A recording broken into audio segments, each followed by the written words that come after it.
안녕하세요, 백승환 행정사입니다. 오늘은 실제로 저희 사무소에서 진행했던 축사 개축 불허가 사건과 그에 대한 행정심판 인용 사례를 말씀드리고자 합니다. 2025년 10월 17일에 오랫동안 우사를 운영해 오신 한 분이 상담을 요청하셨습니다. 축사가 노후되면서 분묘 유출이 발생했고 악취 민원도 반복되고 있는 상황이었습니다. 그래서 기존 축사를 철거하고 다시 짓는 개축 허가를 신청하게 되었습니다. 여기서 중요한 점은 축사를 새로 늘리는 것이 아니라 기존 시설을 개선하려는 개축이었다는 사실이었습니다.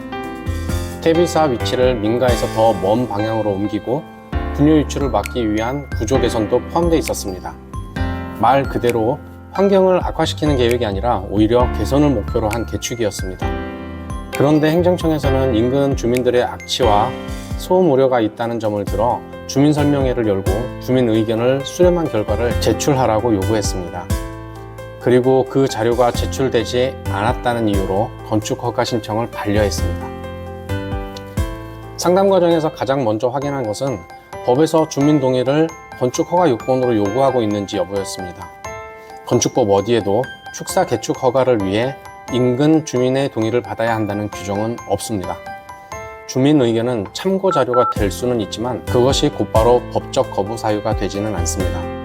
특히 이번 사건은 신규 축사 설치가 아니라 환경을 개선하려는 개축이었기 때문에 단순히 민원이 있다는 이유만으로 반려한 처분은 법령 기준과 맞지 않다고 판단했습니다. 그래서 감정적으로 대응하기보다 법령에 따라 판단해달라는 취지로 행정심판을 제기했습니다.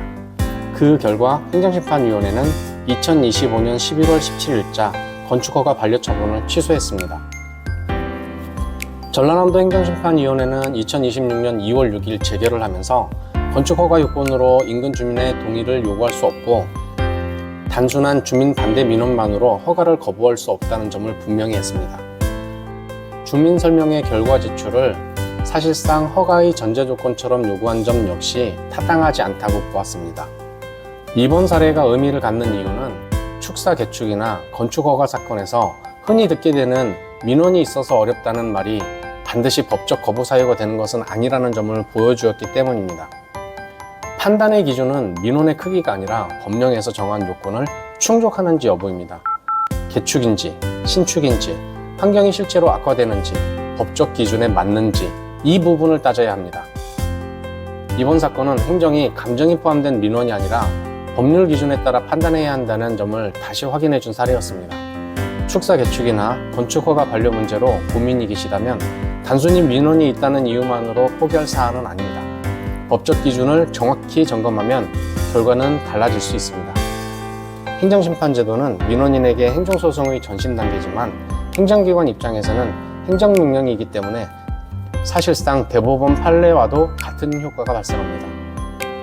따라서 행정의 처분과 관련된 사항에 불만이 있는 경우에는 먼저 행정심판을 청구해 보실 것을 권장드립니다.